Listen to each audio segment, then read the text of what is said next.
آج کی اس نشست کا جو موضوع ہے وہ ہے فضائل قرآن کریم۔ قرآن پاک اللہ رب العزت کی وہ واحد کتاب ہے کہ جس کی عزت و تکریم کائنات کے ہر ایک ذرے پہ عیاں ہے۔ اگر فضائل قرآن بزبان عاشقان قرآن بیان کرنے لگ جائیں تو پتہ نہیں کتنے دن گزر جائیں گے، لیکن فضائل قرآن بزبان عاشقان قرآن مکمل نہ ہوں گے۔ اللہ نے اس کلام کو اتنی عظمتیں، شانیں اور تکریم بخشی ہے۔ میں اپنے ذہن کے مطابق ایک جملہ ضرور کہنا چاہوں گا کہ قرآن کو بہت سی اور فضیلتیں ملی ہیں، ان کے ساتھ ساتھ قرآن کو میں سمجھتا ہوں اللہ نے یہ خاص فضیلت عطا کی ہے کہ اسے اپنے حبیب محمد الرسول اللہ کے لیے چن لیا۔ پتہ نہیں کس کو یہ جملہ سمجھ آیا ہوگا۔ اس قرآن کتاب کو تورات، زبور، انجیل اور کتنے صحائف گزرے، لیکن محمد عربی کے لیے رب نے قرآن حکیم کو چن لیا۔ یہ بہت بڑا وقار ہے اس کتاب کو حاصل۔ اور پھر اس کے بعد اگر دیکھا جائے تو اللہ رب العزت نے 1,24,000 پیغمبر کا مبیش مبعوث فرمائے، تو جو رسول شریعت لے کے آئے، جو امت لے کے آئے انبیاء و رسول، تو ہر ایک کو جو کتاب عطا کی ہے اسے عطا کر دی ہے۔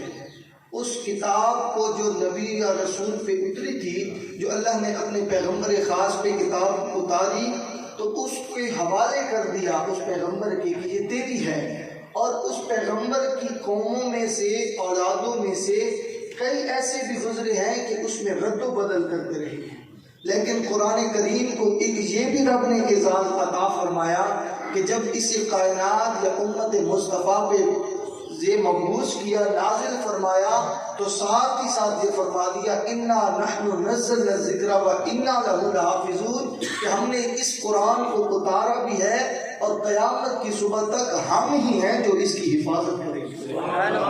یہ بہت ہی اہمیت حاصل ہے اس قرآن کو، اور یہ بھی ایک مقام حاصل ہے کہ اب کائنات کے کسی فرد کو بھی رب نے یہ جرت اور طاقت نہیں دی ہے کہ کوئی ایک زبر زیر، کتنے صحائف، تورات کی کئی ایک تختیاں ہیں جو رد و بدل کی گئی، انجیل کی کئی ایک تختیاں ہیں جو تبدیل کی گئی، لیکن صبح قیامت تک، یہ رہتی دنیا تک، جو قرآن محمد عربی پہ نازل ہوا تھا وہی قرآن قیامت کی صبح تک جاری ہے۔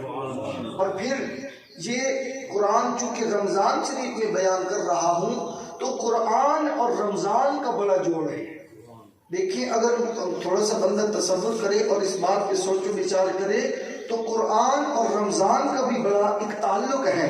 دیکھیں یہ ماہ مبارک، رمضان مبارک، جہاں دیگر فضائل و برکات کا حامل ہے، وہاں اس کی ایک اور فضیلت اور رفیع عظمت یہ بھی ہے کہ اس پرانوار مہینے میں، اسی رمضان میں، اللہ رب العزت نے اپنی آخری کتاب قرآن مجید فرقان حمید کو بھی اسی ماہ میں نازل فرمایا، اور اس کی دلیل قرآن کریم سے فرماتا ہے شہر رمضان الذی انزل فیہ القرآن ھدی للناس وبینات من الھدی والفرقان، کہ شہر رمضان، یہی رمضان کا وہ مہینہ ہے، الذی انزل فیہ القرآن، کہ جس میں اللہ نے قرآن کو نازل فرمایا، ھدی للناس، لوگوں کی ہدایت کے لیے، وبینات من الھدی، اور اسی قرآن میں رب نے ہدایت کی کھلی نشانیاں رکھ دی اسی قرآن پاک میں۔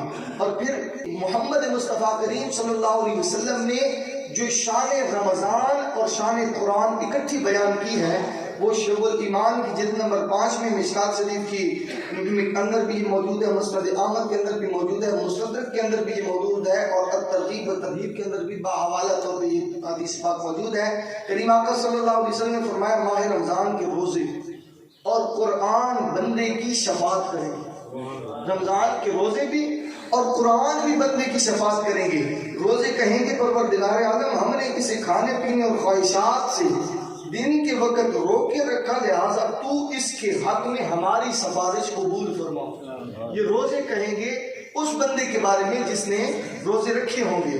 اور پھر کریم آقا نے فرمایا اور قرآن کہے گا میں نے اس رات کو سونے سے باز رکھا. جو دن کے وقت روزہ رکھتا ہے رات کو قرآن کی تلاوت کرتا ہے تو قرآن پھر آ جائے گا روزوں کے بعد کہ میرے اللہ میں نے اس رات کو سونے سے باز رکھا بس اس کے متعلق میری سفارش بھی قبول فرما. تو اللہ رب العزت ان دونوں کی سفارش کو قبول فرمائے.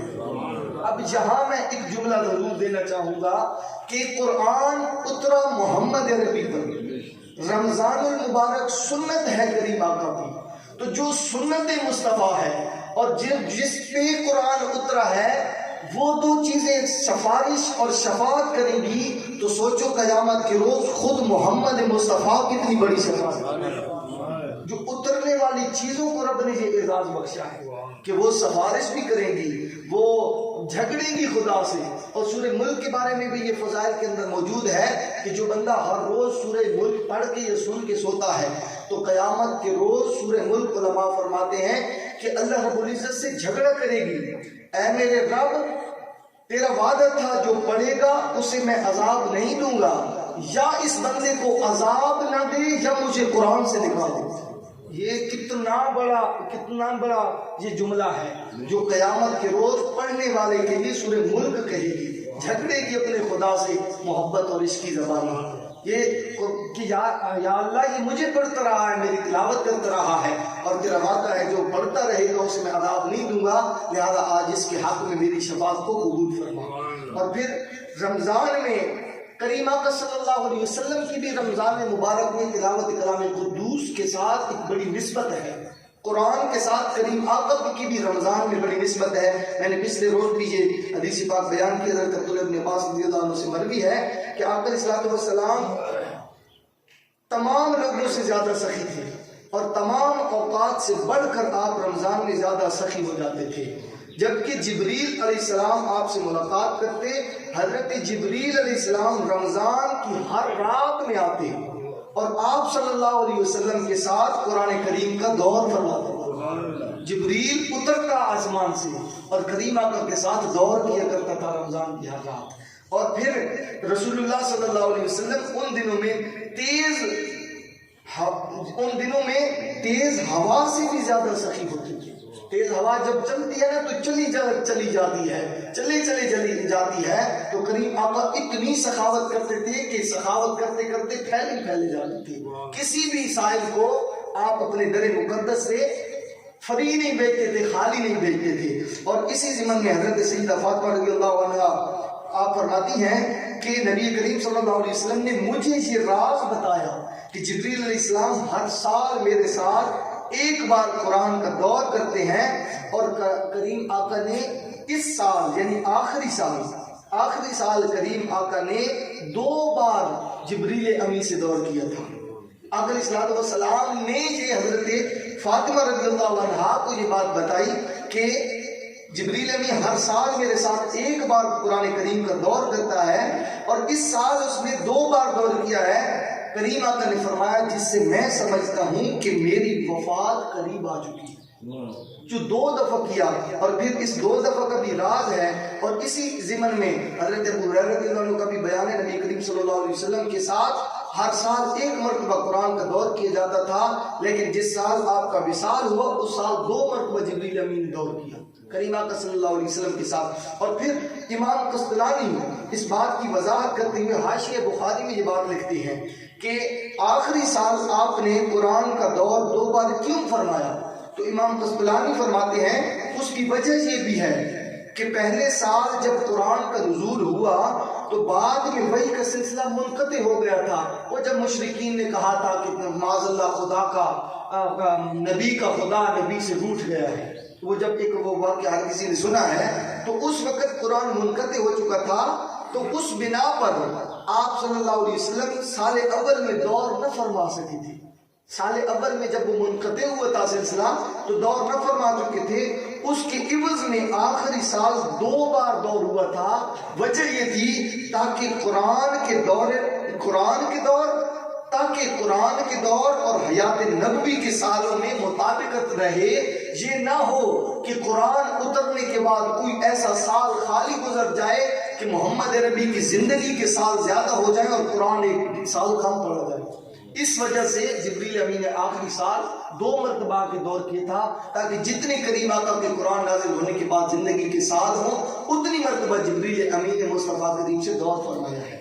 اور پھر قرآن کے بارے میں فضائل اگر دیکھ لیں وہ تو ہر جگہ پہ انبار لگے پڑے ہیں، لیکن قرآن ہی سے دیکھ لیں کہ قرآن کی کیا فضیلت ہے۔ اللہ رب العزت فرماتا ہے وَنُنَزِّلُ مِنَ الْقُرْآنِ مَا هُوَ شِفَاءٌ وَرَحْمَةٌ لِلْمُؤْمِنِينَ۔ اللہ رب العزت خود فرماتا ہے ہم نے قرآن نازل کیا ہے جو کہ مومنوں کے لیے شفاعت اور رحمت کا ذریعہ ہے۔ خود قرآن فرما رہا ہے سب سے بڑی رحمت اور شفاعت خود قرآن کریم ہی ہے اور شفا۔ اور آقا علیہ السلام نے مزید فرمایا، مسلم شریف کے اندر یہ بات موجود ہے کہ تلاوت قرآن تلاوت کلام قدوس۔ حدیث پاک میں ہے کہ ایک شخص سورہ کہف پڑھ رہا تھا، ایک شخص سورہ کہف پڑھ رہا تھا تو اس کے گھر میں ایک جانور تھا، اچانک وہ جانور بدکنے لگا، وہ ہلچل مچانے لگا، کودنے لگا۔ اس نے دیکھا کہ ایک بادل نے اس تلاوت کرنے والے کو آ کے ڈھانپ لیا، ایک بادل نے۔ اس شخص نے نبی کریم صلی اللہ علیہ وسلم سے وہ ماجرا ذکر کیا کہ میں قرآن پڑھ رہا تھا سورہ کہف اور میرا جانور بھی کودنے لگ گیا اور مجھ پہ ایک بادل نے آ کے سایہ کر دیا۔ تو آپ نے فرمایا اے شخص پڑھتے رہو، یہ سکینہ ہے جو قرآن کریم پڑھنے کی وجہ سے خدا کی طرف سے نازل ہوتی ہے۔ جب قرآن بندہ پڑھتا ہے تو خدا کی طرف سے یہ سکینے اور عجائب و غرائب ایک نوازشات کی صورت میں یہ چیزیں نظر آتی ہیں۔ اور قرآن کی ہر ایک آیت میں رب نے کمال قسم کی عظمتیں اور برکتیں رکھی ہیں، اور ہر ایک آیت میں ہر ایک لفظ میں قرآن کے ہر ایک لفظ میں علم کے بھی سمندر چھائے ہوئے ہیں۔ ہر ایک نے یہ بات سن رکھی ہے کہ حضرت ابو ہریرہ رضی اللہ عنہ یہ بات فرماتے ہیں، بخاری شریف کے اندر بھی یہ موجود ہے کہ رسول اللہ صلی اللہ علیہ وسلم نے مجھے صدقہ فطر کی حفاظت کے لیے معمور کیا۔ حضرت ابو ہریرہ فرماتے ہیں بس اچانک ایک آنے والا آیا اور وہ آ کے دونوں چلوؤں سے نہ کھانا لینے لگا، وہ جو صدقہ فطر کا مال تھا اس سے دونوں چلوؤں سے نہ کھانا لینے لگا۔ میں نے اسے پکڑ لیا اور کہا کہ تجھے رسول اللہ کے پاس ضرور لے کے جاؤں گا۔ اس نے کہا میں محتاج ہوں، مجھ پر بچوں کا بوجھ ہے اور سخت ضرورت بھی ہے۔ کہتے ہیں میں نے اسے چھوڑ دیا۔ حضرت ابو ہریرہ فرماتے ہیں میں نے اسے چھوڑ دیا۔ اگلی بات غور سے سنیے گا کہ جب صبح ہوئی تو رسول اللہ صلی اللہ علیہ وسلم نے فرمایا ابو ہریرہ تیرے گزشتہ رات والے قیدی کا کیا حال ہے؟ کریم آقا کہاں ہے؟ گھر میں ہے، ڈیوٹی پہ میرے کریم آقا کے غلام خاص ہیں۔ جب کریم آقا واپس آتے ہیں تو خود پوچھتے ہیں یا ابا ہریرہ ما فعل اسیرک البارحہ، اے ابو ہریرہ تیرے گزشتہ رات والے قیدی کا کیا بنا؟ حضرت ابو ہریرہ یہ فرماتے ہیں کہ میں نے عرض کیا یا رسول اللہ اس نے سخت حاجت اور عیالداری کا شکوہ کیا تو مجھے رحم آ گیا اور میں نے اسے چھوڑ دیا۔ کریم آقا نے فرمایا نہیں، اس نے تجھ سے جھوٹ بولا ہے، وہ پھر آئے گا۔ وہ چلا گیا، کریم آقا نے فرمایا اس نے جھوٹ بولا، وہ پھر آئے گا۔ تو حضرت ابو ہریرہ چست و چوبند ہو کے بیٹھ گئے کہ اب آیا تو میں اسے نہیں لانے لگا۔ تو پھر میں اختصار کے ساتھ آپ کے سامنے یہ بات رکھوں، پھر وہ دوسری دفعہ آیا اور اسی طرح دونوں ہاتھوں سے چنو بھر کے وہ بال اٹھانے لگا۔ جب حضرت ابو ہریرہ نے پکڑا تو وہ پھر اسی طرح کہنے لگا کہ میرے بچے ہیں، مجھ پہ رحم کریے، محتاج ہوں۔ تو حضرت ابو ہریرہ کو پھر اس پہ ترس آیا، پھر چھوڑ دیا۔ پھر کریم آقا جب آیا تو آقا علیہ السلام نے پوچھا اے ابو ہریرہ تیرے رات والے وہ جو قیدی تھا اس کا کیا حال ہے؟ پھر کریم آقا نے آ کے اسی طرح پوچھا کہ قیدی کا کیا حال ہے؟ تو حضرت ابو ہریرہ نے پوچھا، عرض کی، حضرت ابو ہریرہ نے عرض کی میرے آقا وہ بڑا ہی کمزور قسم کا لگتا تھا، وہ بڑا ہی مفلس حال تھا، مجھے اس پہ رحم آیا، میں نے پھر چھوڑ دیا۔ تو کریم آقا نے فرمایا اے ابو ہریرہ اس نے تجھ سے جھوٹ بولا ہے، وہ پھر آئے گا۔ 2 مرتبہ لے کے چلا گیا، کریم آقا نے فرمایا وہ پھر آئے گا ایک دفعہ۔ تو جب آقا علیہ السلام کے اس غلام نے کہا اب تو میں اسے نہیں چھوڑنے والا، اب تو میں اسے نہیں چھوڑنے والا، تو آقا علیہ السلام کے اس غلام نے جب پھر دیکھا کہ وہ آیا تو اس کے انتظار میں بیٹھ گئے۔ حضرت ابو ہریرہ اس کے انتظار میں بیٹھ گئے۔ وہ آیا اور کھانے کی پھر مٹھیاں بھرنے لگا اسی طرح۔ جب مٹھیاں بھرنے لگا تو میں نے اس کو پکڑ کر کہا کہ میں تجھے رسول اللہ صلی اللہ علیہ وسلم کے پاس ضرور لے کر جاؤں گا، آج یہ آخری بار ہے، آج نہیں چھوڑوں گا۔ تو وہ کہتا ہے کہ میں نہیں آؤں گا، اب میں واپس نہیں آؤں گا، مجھے چھوڑ دو۔ تو حضرت ابو ہریرہ نے جب نہیں چھوڑا نا کہ تو ہر روز یہ کلمات کہہ کے جاتا ہے اور پھر آ جاتا ہے، تو وہ بندہ جو تیسری دفعہ آ رہا تھا وہ کہہ رہا ہے کہ میں تجھے ایسے کلمات بتاتا ہوں جن سے تم کو نفع ہوگا، میں ایسے کلمات بتاتا ہوں جن سے تم کو نفع ہوگا۔ میں نے قرآن سے بات اٹھائی تھی اتنی لمبی، فضائل قرآن کے ہر ایک آیت میں کتنا رب نے کرم اور فضل اور برکت رکھی ہے۔ اس نے کہا کہ میں تجھے ایک آیت بتاتا ہوں جس سے تجھے نفع ہوگا، مجھے چھوڑ دے۔ تو وہ حضرت ابو ہریرہ نے فرمایا کہ کیا وہ کون سی کلمات ہیں؟ تو اس نے کہا جب تم بستر پر جاؤ، جب تم رات کو بستر پر جاؤ تو آیت الکرسی اللہ لا الہ الا هو الحی القیوم آخر تک پڑھنا، تو صبح تک اللہ تعالیٰ تمہاری حفاظت کرے گا اور صبح تک تمہارے پاس شیطان نہیں آئے گا۔ بس میں نے اسے پھر چھوڑ دیا۔ حضرت ابو ہریرہ نے کہا میں نے اسے پھر چھوڑ دیا۔ کریمہ کا آئے پھر اسی طرح پوچھا کہ تیرے وہ قیدی کا کیا حال ہے؟ تو میں نے کہا کہ حضور میں نے پھر چھوڑ دیا۔ تو اس وقت کریمہ کا نے جواب اور دیا۔ تیسری مرتبہ جب آیا اور یہ الفاظ بتا کے گیا تو کریمہ کا نے جواب اور دیا۔ آپ نے فرمایا وہ بات سچی کر گیا ہے۔